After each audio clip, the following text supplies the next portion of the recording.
in your face. We see some of that too. I think that online we see speed. Obviously you've mentioned Twitter and some of these where you get a thought and you can either react or not react. It can glance off of you and you can go, or you can you can interact with it. You can make a transaction out of it, but we don't have to. Even on Facebook, the like button is a pillar of conversation. The like button. Because I can hit like on Facebook and someone sees my name and they might think kindly of me because I liked whatever they said or the picture they posted of their baby or of the. This is strange to me, but or of the meal that they're about to consume. Right. Again, if that may be something you do, and I'm sorry if I've stepped on that, but there's a whole trend of food. Well, it's called food pornography. There's a whole trend of that. Pinterest is notorious for that. It's fine. Whatever. Yeah, People think of it. Hashtag first world problems. but the thing is that one of the things that happens in Facebook, for example, is if I comment, right, then at least for a period of time I'm captured in that conversation. Right. So someone tells me about something bad that happened in their life, and so I express my condolences, which would be appropriate because these are my friends. After all, we friended each other on Facebook, and then to my annoyance, for the next 100 people that tell them that they're also sorry, I have to be reminded of that conversation through notifications, and sometimes I like that, depending on who we're working with and who we're talking to. But sometimes, I'd really rather just tell them I'm really sorry. I'd really rather it's like when someone loses a loved one and you drop by the house and express condolences and then you can leave. And then you can leave. On Facebook, if you comment, then you're there for the entire wake. I mean, you're gonna have to sit through all that. Of course, there are settings you can go in and leave the conversation. Right. But that's a fairly recent addition to the technology. And so what many of us do instead is we look for that like button.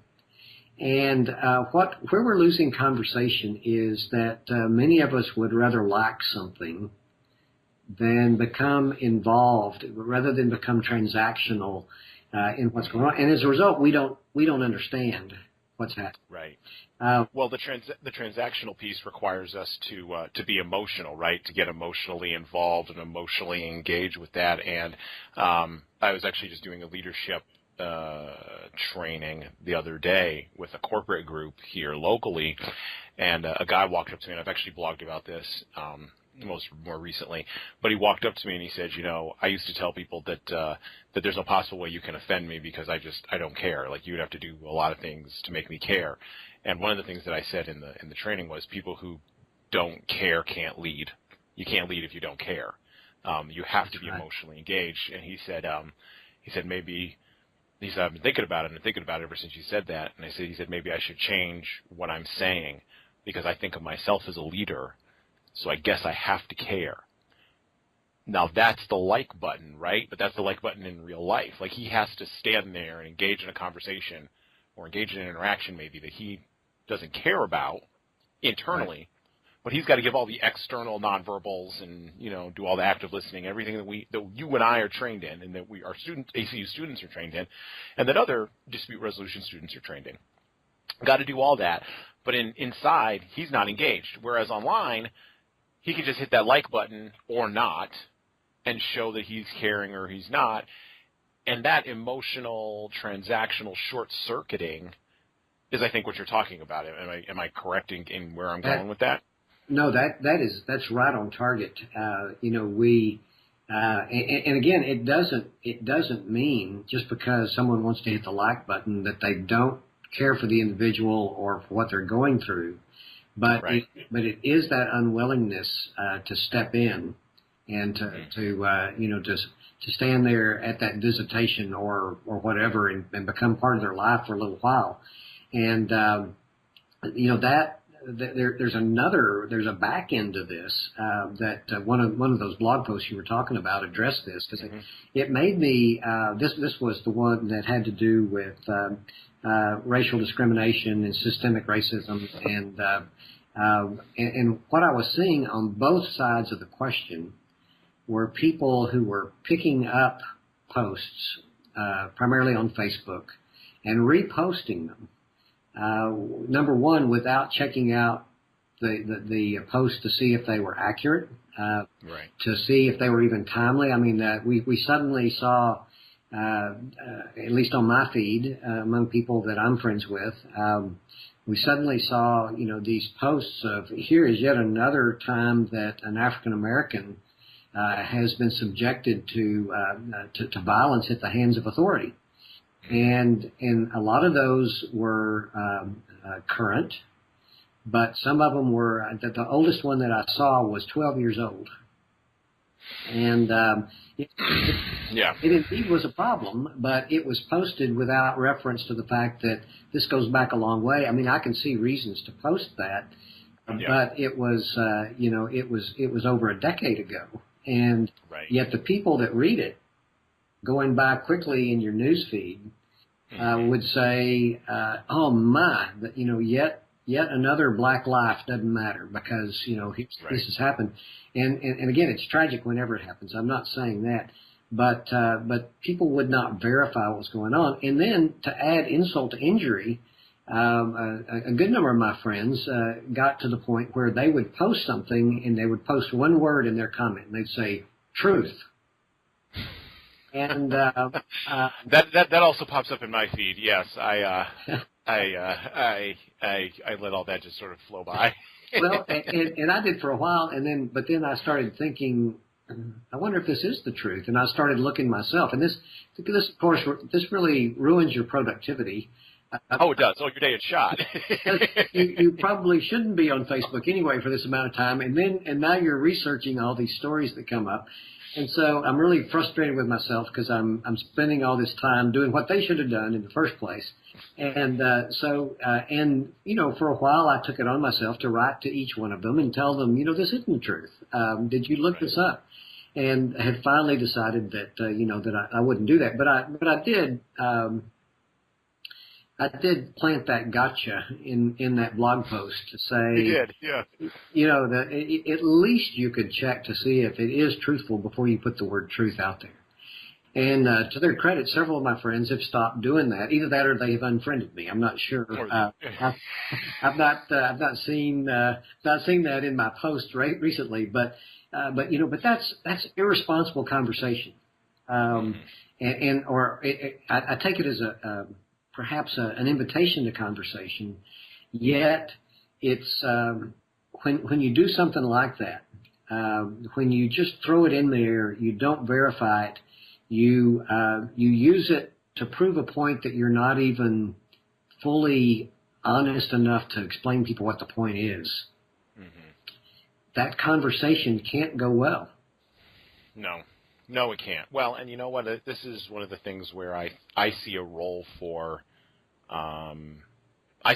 mediators and negotiators, and even, quite frankly, at the far end, litigators. I do. I see a role for them in the future. And you and I, before we had our official conversation here, we had a pre-call here, and I do this with all my guests. Talk about sort of what you're interested in, try to get background, try to build that relationship piece. And you talked about the future of litigation not necessarily being that great, but I think the future of mediation, the future of conflict resolution overall, the future of peace building is good. It's just peace builders and mediators and trainers and conflict resolution practitioners have to figure out how to insert themselves into these conversations at first. And then once they insert themselves into these conversations, then you can start to build a system out where we don't have to insert ourselves. We're just there. And the digital space, the software space, all these other kinds of things have made it possible for us to insert ourselves, which gets me to my next question. The future, you've lived long enough to see a lot of things you've been working. I mean, you lived long enough and you've had enough experience building, and you've been building and building and building. without making predictions, because that's a dangerous business. We don't want to, that's shaky ground. We don't get into the ground of making predictions on this podcast, but we do make speculations. We do make speculative leaps. With things that you see and the background and the experiences that you've had, and we didn't really cover a whole lot of that. We kind of got down the rabbit hole there of the online piece. Two questions sort of to wrap up. What's the future of that? What do you think the future is of mediation integrating more and more into that online space? Do you think the future is bright for that? Because I see a lot of question marks. Jim Melman, running Mediate.com, he's doing great work. And Colin Rule, who has a background coming out of PayPal, with Modria. And I actually just got a tweet from Mediate to Go, those folks. And so, there's some folks who are trying to integrate the digital stuff into mediation, but it's online dispute resolution that's a long road to hoe, I think. And I don't know. I think we'll get there in my lifetime, but I just think it's a long road to get there because the technology hasn't caught up with the needs of the people, the interpersonal needs. So what do you think the future is of mediation in an online context and getting involved in those kinds of conversations and mediating those better? And then the second question is, and in general, what do you see as the challenges coming up in interpersonal human communication? And we've really talked a lot about that, so let's keep going with that. But what do you think those challenges are if we can't have a conversation, if everybody's going not like, tweet, retweet, pin, repin, and it's become the shorthand? Where do you think the future is? How do you think we communicate? I think that it's as you said. I think it's going to happen. I think that it has to happen because we're moving as a society to more and more online. That's just where business is. That's where all these things are happening. And as you said, your daughter may never see ivy growing on the side of a building anywhere. Yeah, she might not. So that's not bothersome to me.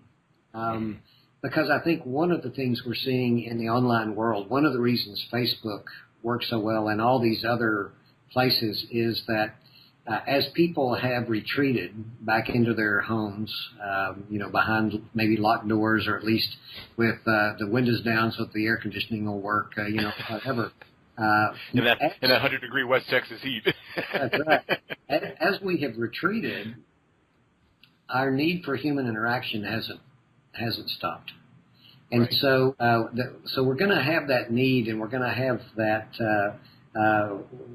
that level of interaction that comes from that. And we're going to have a way to continue relationships. One of the problems you said a while ago, the online thing, there's lots of space. Well, there's lots of people out there. Right. If you ever get on Instagram and just start looking at all the pictures, you kind of think, where in the world do all these people with cameras come from? Of course, they're all phones. Right. But where do they come from? So we have to deal with that. And I think that the way that we're built as humans, we long for that relationship. Mm-hmm. Yeah. And at some point, we're going to want to latch on to a relationship that sticks.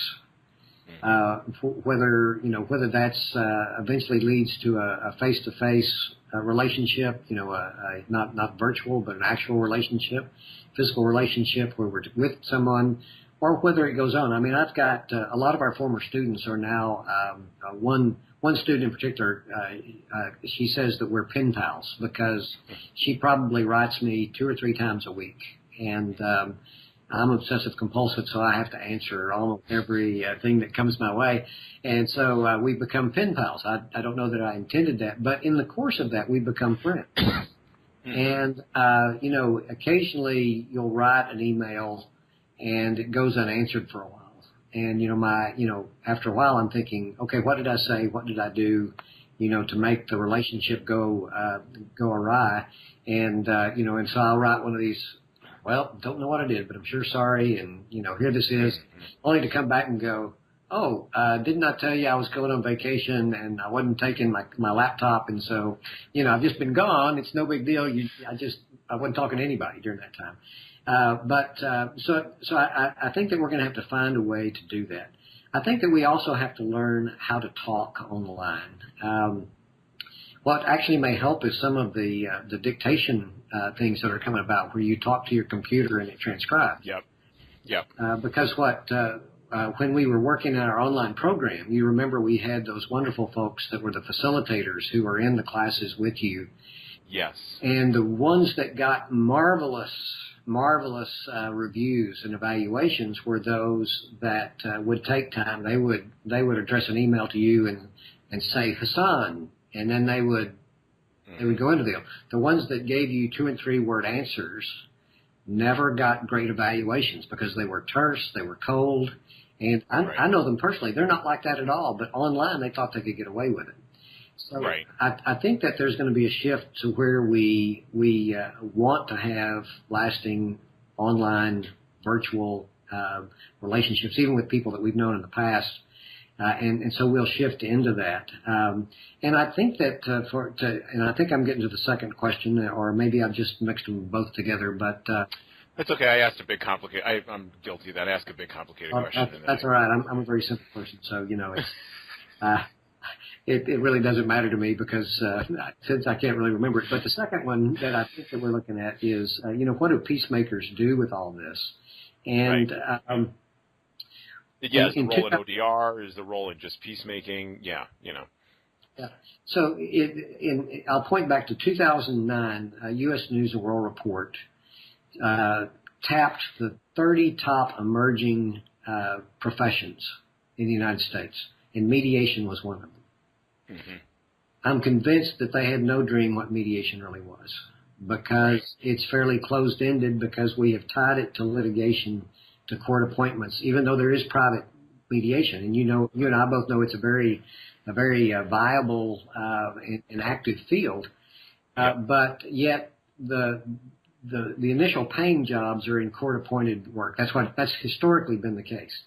I think in some ways the U.S. News and World Report people were prophets, were soothsayers, in that they recognized the need for individuals who would get involved in the difficulties of others and help them work out their problems, not tell them what to do, not try to fix them, but do that. And I think that is the opportunity in mediation and peacemaking. The skills that mediators have are those skills that will open doors for them. People will invite them in to help them with problems.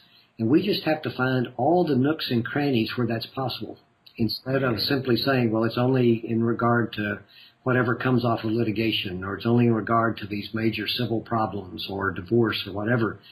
The truth is, I get more calls now from people who say, just had harsh words with a good friend. Could you coach me in how to handle this conflict, because I want to save this relationship? Right. That's the future. Right. That's the future of our work. It's to get people individually to come back together. Well, and I think we've got a lot of people in the field who are doing great work in that area and moving that area towards the future. I do agree with you. I know, more and more business gets done online, more and more of our lives get lived online. That has meaning and value, and we place meaning and value on that beyond even living sometimes in the real world and in the physical world. And that, you're right, people are still searching and hungering for interaction, for connection, even as we squirrel away more and more into our I call them, I actually wrote a blog post about this today, our virtual ghettos. We squirrel more and more away. I love that term and that metaphor, by the way. That's so true. Yeah, it is. And we do all these kind of weird things, well, not weird things, but we have our own methods of communicating inside of these places. Yeah, we've got idiosyncratic. That's a really... Idiosyncratic. That's like pedagogy. Lots of syllables to that one, Lots of syllables to that one. That's the tenure track. That's what that gets you. But I mean, we've got a lot of these idiosyncrasies, and we're inside of our ghettos, and we don't.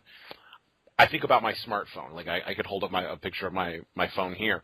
I have at minimum probably 8 different or 9 different social media apps. Forget productivity, just social media apps. Now, am I inside of all those neighborhoods interacting with all those people all the time?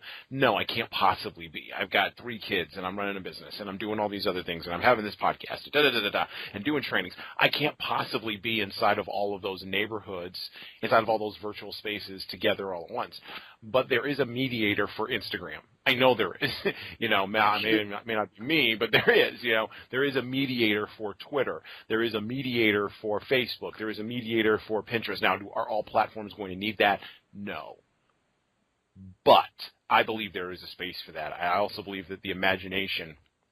And I talked to Neil Denny in a previous podcast, and I think he's pushing the boundaries of that imagination piece. But I also think I'm doing it a little bit too. We gotta push out that imagination piece, and like you said, uncouple from litigation.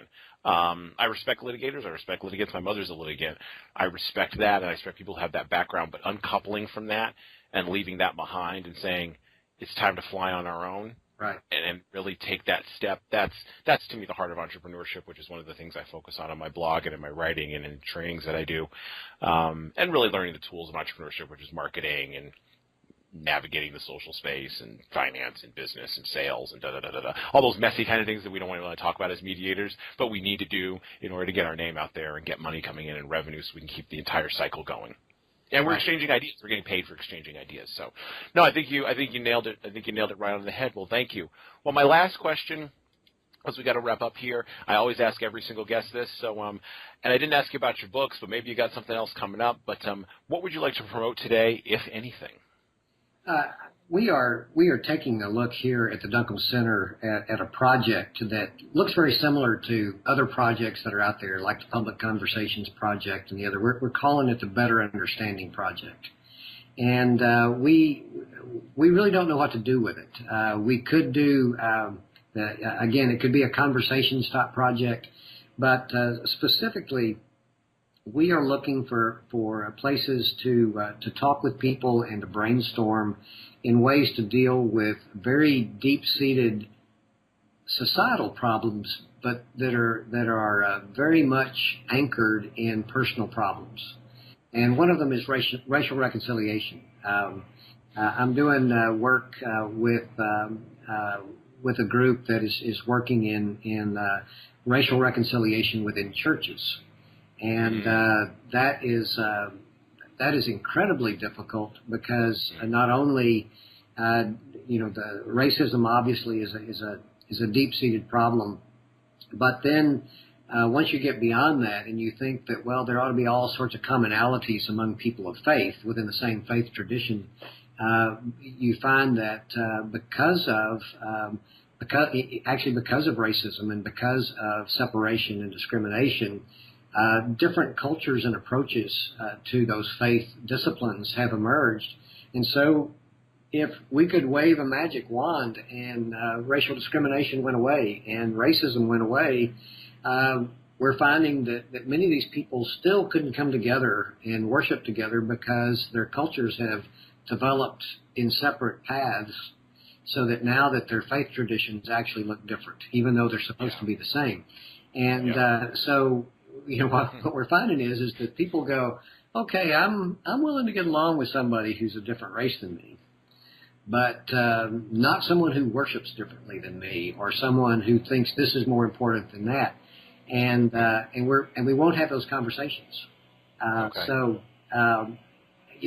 that Better Understanding Project.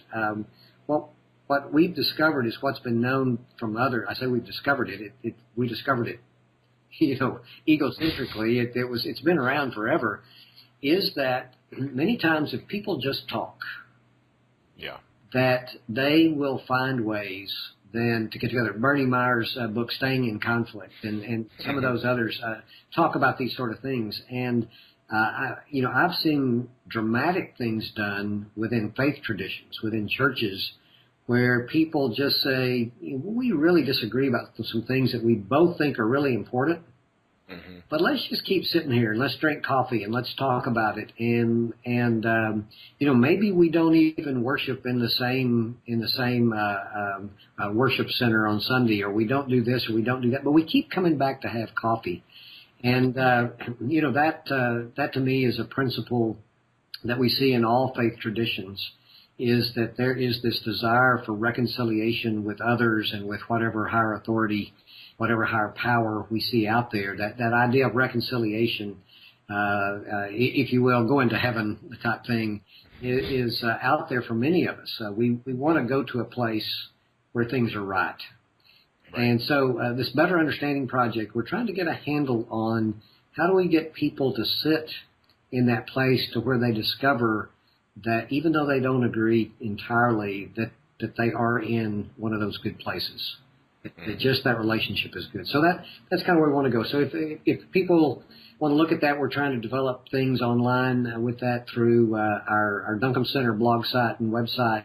Some of the things we do on the newsletter, which a lot of that comes, some of it comes off my blogs and other faculty members' blogs.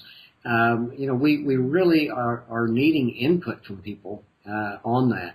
I would promote my book, but it's a reference book, so it's just like trying to sell encyclopedias on the radio, and so it's kind of hard to do. But yeah, go out and buy my book; it'd be great. Yeah, it'd be great. Again, I'm not sure that you're going to do that. Or go to your local law library and check out my book, or actually they won't let you check it out because it's a reference book. So we don't circulate anything that I write. Which is much like my blog, actually. People don't read it either. So, in any event, it's the great thing, and what I would encourage people to do is create conversations. And my blog site, for example, your blog site is a place that you create conversations. Yeah, and it's really immaterial to me. I mean, I'm not a well-read blog writer. I don't write controversially that often. I don't write helpful things that often. So write a lot about my dog and other things. But the truth is, even setting the conversation in front of people, and that's what the Better Understanding Project's about. Is even when I set my thoughts in front of someone, even if they don't pick them up, if they just nod at them as they walk by, if they hit like, if they do whatever, I'm encouraged to continue to have the conversation, and that's what I think we need to be doing. So be looking for ways to help us to fill out this Better Understanding Project to move it forward. Awesome. Well, thank you for coming on Earbud U, Joey. We appreciate it. I've enjoyed my time, Jesan. You're a special friend. Well, thank you. And everybody check out the Better Understanding Project, and check out everywhere where Dr. Joey Cope is, and you can start with the ACU website. So thank you very much, and have a great day.